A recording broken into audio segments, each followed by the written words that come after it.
Bienvenidos a su programa Robles. Hemos escogido este nombre para denominar este programa porque con la palabra roble nosotros conocemos a lo fuerte, a lo duradero, a lo persistente. Y justamente esas son cualidades de estos empresarios que nosotros entrevistamos ahora y que han logrado construir sobre esa persistencia y esa fortaleza grandes emporios, de los cuales hoy República Dominicana y el mundo se siente muy orgulloso.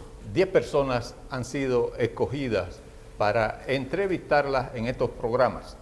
Desde luego, hoy solo vamos a presentarles nuestra conversación con José Manuel González Corripio. Un aporte, una experiencia, un ejemplo que puede ser seguido si consigue inspirar. Entrevistar a estas personas ha sido una experiencia extraordinaria para nosotros como periodistas, porque cada uno de ellos es un mar de conocimientos, una infinidad de experiencia, de anécdota, de enseñanzas. Vivir aquí en el país el tiempo que a ellos les tocó vivir y contarlo y compartirlos con todos ustedes, de verdad que será algo que no olvidaremos. Ahora vamos a conversar con José Manuel González Corripio, que llegó al país siendo un niño, se inició en el comercio al lado de su padre, aprendió los rudimentos de este negocio y nos ha legado hoy día una empresa icónica, Centro Cuesta Nacional. Cuando nosotros logramos que José Manuel González Corripio nos concediera esta entrevista, tanto sus colaboradores como sus familiares se sorprendieron, porque nunca había dado una entrevista de este tipo, que vamos a compartir con ustedes. Así es que pónganle mucha atención a esta vida narrada por él mismo, de José Manuel González Corripio, ese roble del Centro Cuesta Nacional.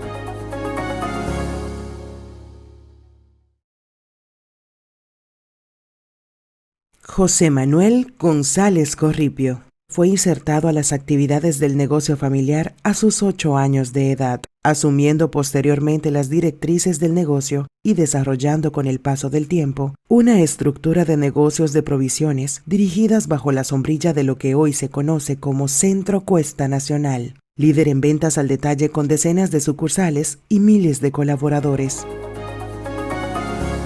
¿Cómo es la infancia que recuerda usted suya y cuáles son los recuerdos que usted más atesora de esa infancia suya?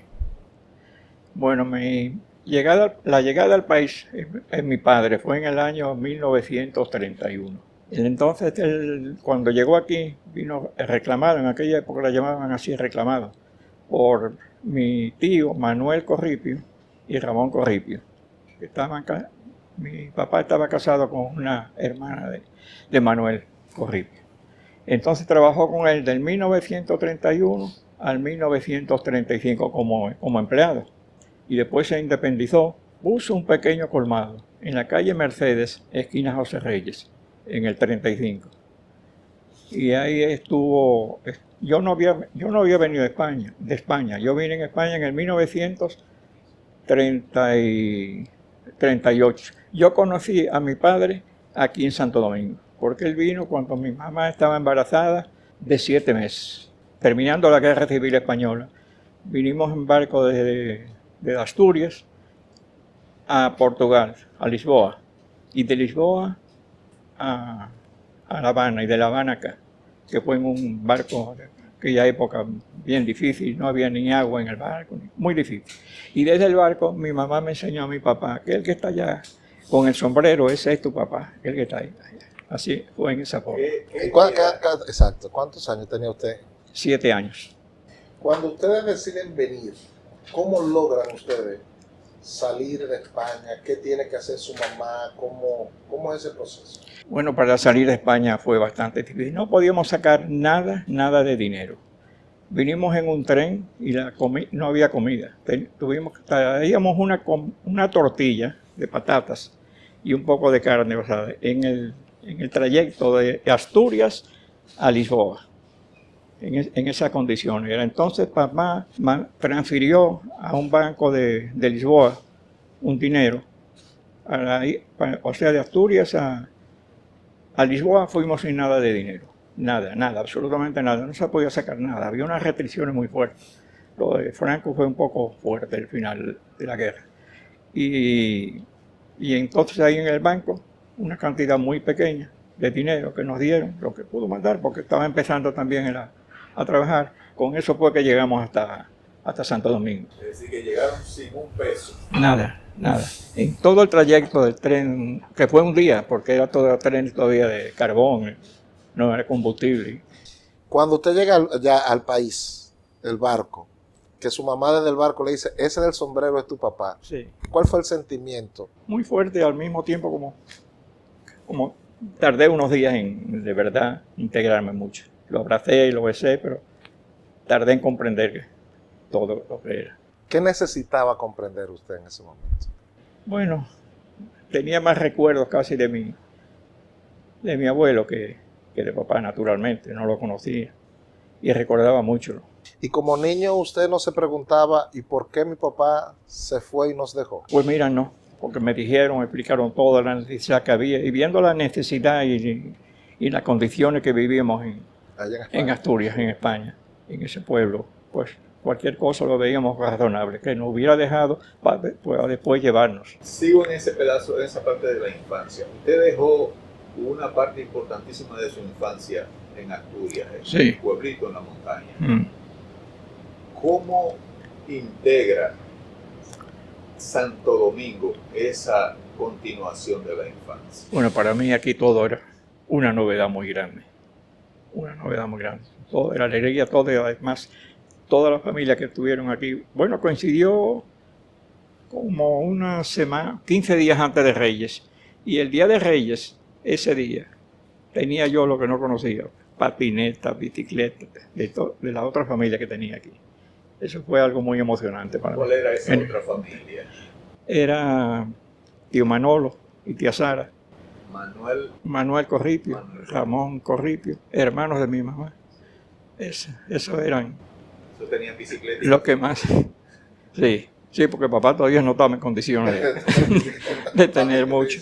Y yo en España, que para Reyes lo que recibía era fruta de la misma huerta que teníamos, de higos, de manzanas, eso eran los Reyes. La mayoría de los españoles que llegaron en esa época se dedicaron a los textiles. Sí.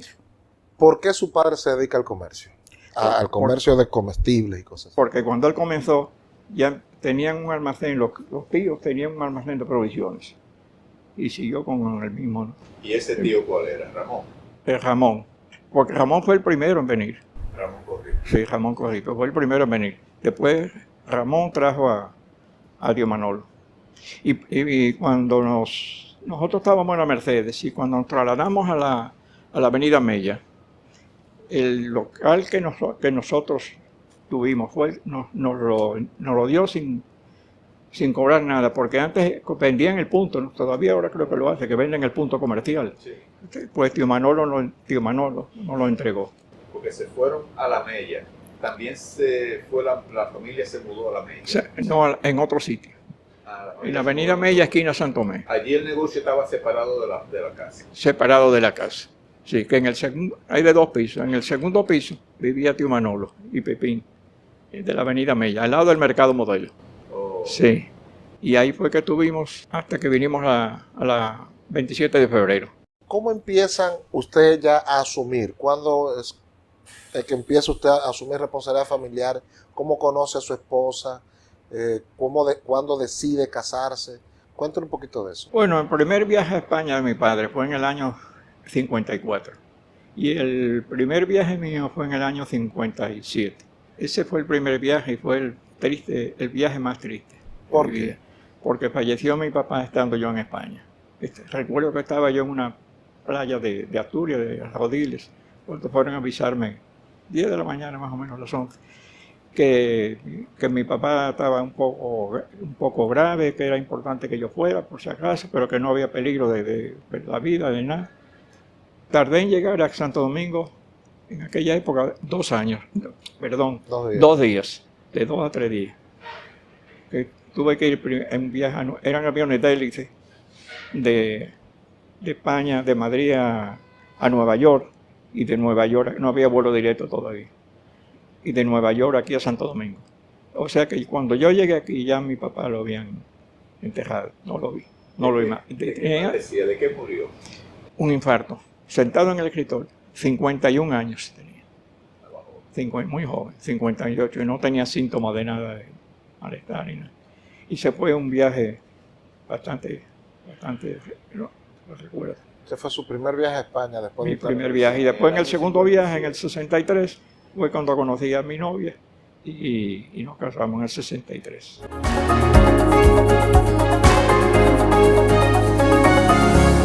En una conversación con González Corripio, uno puede llevarse algunas sorpresas. Muy interesante que tú estás esperando un hombre con dinero, un hombre con recursos, con fama, que todos quisieran siquiera conocerlo, y te encuentras que es un hombre tímido, que es un hombre sencillo. Entonces, eso es un elemento, a mi juicio, interesante que se deja ver a través de toda la conversación. Y mientras nosotros lo entrevistábamos, habían con él algunos de sus colaboradores, incluyendo a su hijo José Miguel González, y tú te dabas cuenta cómo lo miraba con admiración y con respeto, y cómo muchas de las cosas que nos decía en la entrevista era la primera vez que su hijo la escuchaba y abría los ojos así. De verdad que conversar con una persona tan sencilla como José Manuel González Corripio te demuestra a ti que el dinero no lo es todo. Así es. Veamos lo que resta de la entrevista con José Manuel González Corripio, ese gran roble del Centro Cuesta Nacional. Ahora soy yo que voy a regresar en el tiempo. Sí. Cuando ese primer viaje de su padre, en el 54, usted tiene en ese momento 22 años. 22 años. Sí. Su papá se va, usted se queda a cargo del negocio. A cargo del negocio. Que cuando nosotros teníamos antes en la avenida Mella un colmado de, como todavía están las pulperías, demostrador. Tenía un demostrador y teníamos, bueno, algunos arreglos. Entonces cuando se fue mi papá, ya yo lo tenía planificado todo esto. Al día siguiente de haberse ido, empecé a cambiar todo el supermercado. Lo puse de autoservicio, que no era con la que quitamos el mostrador, pusimos una góndola en el medio, como el servicio de ahora, pero imagínate en aquella época. ¿Y de dónde le salió esa idea? Había ido a Puerto Rico, había visto algunos negocios de eso, y siempre hablaban del autoservicio, que era más rápido, más. Siempre pensé que en la avenida Mella, como era un ambiente un poco fuerte, no iba a funcionar, pero bueno, lo fue. Cambié las puertas que tenía de rollo de madera, de esas antiguas que había, portones grandes, le puse vidrio, el piso era de cemento, le pusimos cerámica también, o sea que hice unas innovaciones. Digo, bueno, cuando mi papá no sé lo que va a pasar, pero me van a matar. Me van a matar. Pero si las ventas van aumentando, no va a haber problema. O sea que no creo. Y así fue. Cuando vino a pasar, asombro de eso, del cambio que había hecho, imagínate. Pero fue bien, muy bien recibido por él y lo comprendió muy bien. ¿Cómo fue fluyendo el capital, o si en algún momento tuvieron que coger un préstamo grande? ¿Cómo fue aquel proceso? ¿Usted me ayuda ahí? Sí. No se tomaron préstamos. Tomamos préstamos. ¿En qué año? En el año... Se empezó en el año 45 a tomar préstamos. Siempre fue con el Banco de Reserva en aquella época y durante muchos años. Nunca tuvimos casa propia ni apartamento propio hasta el año 60. En el año 45 ya compramos el local de la avenida Mella, que lo teníamos alquilado, que no era de Tío Manolo tampoco, era de otros. Y después cuando vinimos a la 27, ahí compramos un solar, el solar donde está el supermercado, que esa fue terminando la revolución. Cuando en plena revolución, nosotros estábamos en la avenida Mella, era el único negocio que teníamos en la avenida Mella. ¿Pero eso era un campo? Era un campo, en aquella época era un campo. Bueno, la 27 de febrero terminaba ahí en la avenida Mella, en la Lincoln, ahí terminaba. De ahí para allá era todo hierro, un camino de piedra, un bosque, ahí empezamos. Y en plena revolución, nosotros teníamos solamente el local de la avenida Mella. Entonces compramos ese solar de la Abraham Lincoln, la 27 de febrero. Era pequeño, se fue ampliándolo más después. Y ahí pues para abrir en la revolución, porque nosotros la mercancía de provisiones de la parte La parte constitucionalista. constitucionalista nos permitieron sacar toda la bebida, todo lo que era alcohol y eso nos permitieron sacar. Los alimentos no lo dejábamos, no lo podíamos sacar. Toda la bebida, el alcohol y cosas que no eran... Que no fueran esenciales para la alimentación. Sí, correcto, que al contrario no les interesaba tener. Y entonces compramos eso, el primer supermercado fue de madera, en la Abraham Lincoln, de madera, provisional. Y ahí fue que fuimos llevando algo de la mercancía que hay, conseguimos un préstamo en aquella época con el banco, para tener inventario para surtir ese negocio. Y en esa forma fue que tuvimos. Y ahí que fuimos creciendo más. Lo que tú me dices de la cuesta en la avenida Mella, sí, después del supermercado que teníamos en la esquina Santo Tomé enfrente, compramos el local comercial y pusimos una ferretería Cuesta, ahí enfrente, en eso sí. 1957 es importante cuando muere su papá, que usted es el que asume, y cuando usted se casa. Sí. ¿Cómo se da ese proceso? Cuando usted vuelve aquí, que muere su papá, usted le toca asumir el negocio, el control del negocio, ya tiene los hermanos menores, y cómo después usted conoce a su esposa y se casa con ella. Cuéntenos eso. Bueno, lo de la muerte de mi papá fue muy fuerte. Tardé bastante tiempo en recuperarme de esa situación. Y después de eso, entonces, ya mis hermanas habían terminado el colegio, no habían empezado la universidad todavía, que ellas estudiaron más, y ayudaban en la tienda, en el supermercado, después de aquella época. Usted asume el negocio. ¿Qué cambio hace usted ya cuando asume? ¿Cuál es el sello que usted le pone cuando usted asume?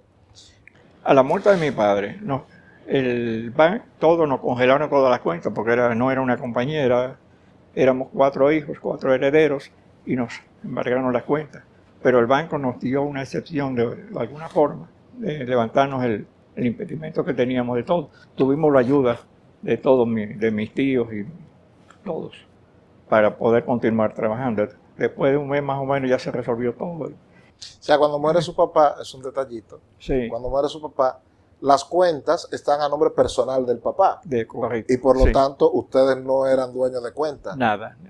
O sea que de repente ustedes se quedan sin papá y sin liquidez. Y sin liquidez cero. Y por un mes estuvimos así. Recibimos la ayuda de mis tíos y otros amigos comerciantes también, todos nos apoyaron. ¿En qué consiste Totalmente. esa ayuda? Económica, porque teníamos fondos en los bancos, pero no podíamos disponer de ellos, porque como tú dices, la cuenta estaba a nombre de papá. Es en plena revolución que usted compra el solar. Sí. Y es en plena revolución que usted decide montar un supermercado. De madera. Cuéntenos cómo es ese proceso. Bueno, ese proceso, primero, en aquella época era Inver Barrera. Sí. Con el presidente de esta zona. De esta zona, correcto. Entonces, el permiso para hacer ese supermercado, así provisional en madera, no lo querían dar. El ayuntamiento no lo quería dar. Le explicamos que era una cosa provisional, de emergencia, para poder tener un negocio afuera, porque adentro que no estábamos vendiendo mucho, porque había pocos ya habitantes. Entonces tuvimos que ir donde el general Inver Barrera a explicarle la situación. El ayuntamiento, como te digo, no se opuso completamente. Empezamos casi sin permiso y nos lo suspendieron por la mitad. Entonces fuimos donde el general Inver Barrera, le explicamos la situación y nos los autorizó. ¿Aquí en el Palacio? En el Palacio, pero provisional. Creo que fue por 6 meses nada más que nos dio el permiso. 6 meses, un año. Después había que quitarlo y fabricar como fuera con todas las formalidades. Y ahí fue en que empezamos. ¿Y cómo usted tuvo acceso a Inver? Bueno, no recuerdo bien, pero en aquella época yo era tímido, pero para esa cosa era más atrevido. Para esa cosa era más atrevido. Para los negocios. Bueno, en esa forma. Ahora ya no está. ¿Usted conocía anteriormente a Inver Barrera? No, nunca. Y usted empieza a incorporar a los hijos, ¿cómo y desde qué edad ellos empiezan ya a ser actores dentro del negocio? Bueno, empezaron temprano ya ellos, porque ya iban al colegio, ya también iban a ayudar al supermercado. Primero empezaron como gondoleros, como empacadores en el supermercado, como gondoleros, bueno, fueron creciendo bastante, pero empezaron pequeños también. Yo creo que hasta las vacaciones, José, también se quedaban. Hasta las vacaciones. Y los sábados. Pero eso porque ellos querían, porque les gustaba. No. Voluntariamente. Voluntariamente, sí. Pero empezaron temprano también, sí. Pero como gondoleros, o sea, ellos empezaron a trabajar haciendo las cosas que hacían los empleados. Sí, igual, sí, sí. ¿Y usted le pagaba? Y compartiendo con los empleados, sí, le pagaba bien. Hola. Sí, compartiendo bien. ¿Cuándo usted se da cuenta de que hay que tomar en cuenta lo que están diciendo los muchachos? Empieza temprano, a ir dejando, y además tenían y tienen muy buenas ideas para todo en los negocios. Y los consejos, y lo que yo me decía, lo que yo le preguntaba, le comentaba, y bueno, no consejos, no, pero deliberaciones finales. Yo esperaba siempre la opinión de ellos. Y cada vez más.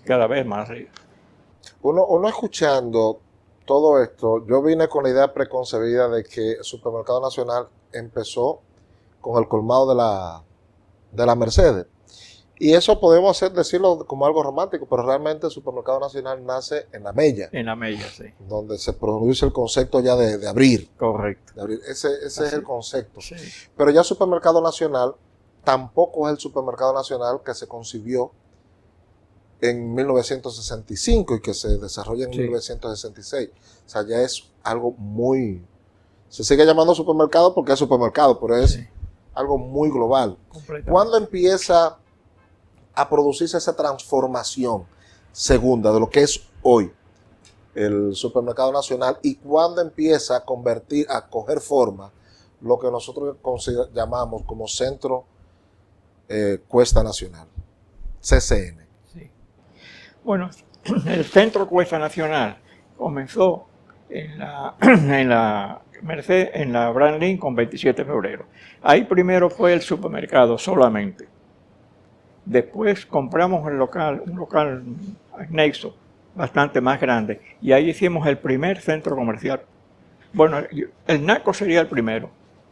Sí, creo que Naco fue primero. Sí. Yo creo que Naco fue el primero, y segundo sería el nuestro. Ahí la mayoría de las tiendas de la calle El Conde vinieron al centro comercial nuestro.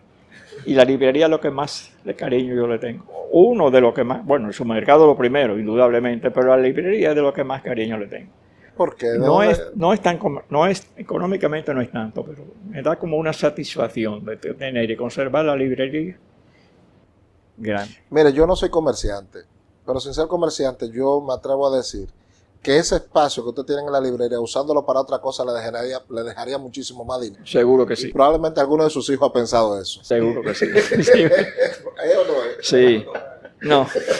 No, pero de cambiarlo no. ¿Por qué mantienen ustedes la librería a pesar de que pudiera ser más rentable otra utilidad de ese espacio? Que no soy pero veo que realmente es casi una necesidad. Porque librería completa de verdad no la hay. ¿Cuál es el consejo que más frecuente usted le da a sus hijos? Bueno, el consejo que más yo trato de la unión de los hijos siempre. Eso es lo más importante para mí y para todos los padres. Si se le sentara aquí un muchacho joven que está emprendiendo un negocio, ¿cuáles tips, cuáles consejitos usted le daría así rápido? Bueno, primero el trabajo y la persistencia en el trabajo y el entusiasmo que le guste el tipo de trabajo. Porque yo a mis hijos tampoco nunca les he inculcado creerme de ese trabajo. Ninguno quiso tomar una profesión. Todos quisieron seguir en lo que ya tenían, continuarlo todo. Sí. Bueno, pues nada, don José Miguel, de verdad, José Miguel, gracias por habernos dado esta oportunidad. Al llegar a la parte final de esta entrevista, de verdad que uno se conmueve con conocer la historia de José Manuel González Corripio. De verdad que los pelos a uno se le engrifan cuando él te cuenta, conocí a mi papá desde el barco y mi mamá me decía, ese señor del sombrero, ese es tu papá.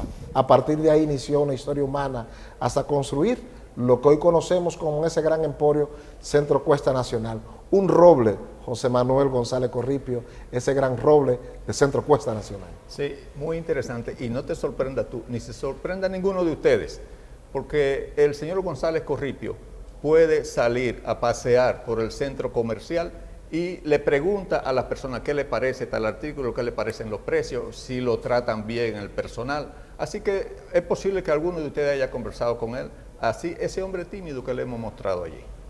Bueno, ya vamos al final de este programa. Ustedes, amigos, agradecidos por su sintonía y continúen copiando ejemplos como este que les seguiremos presentando en estos programas Robles. Gracias por su compañía.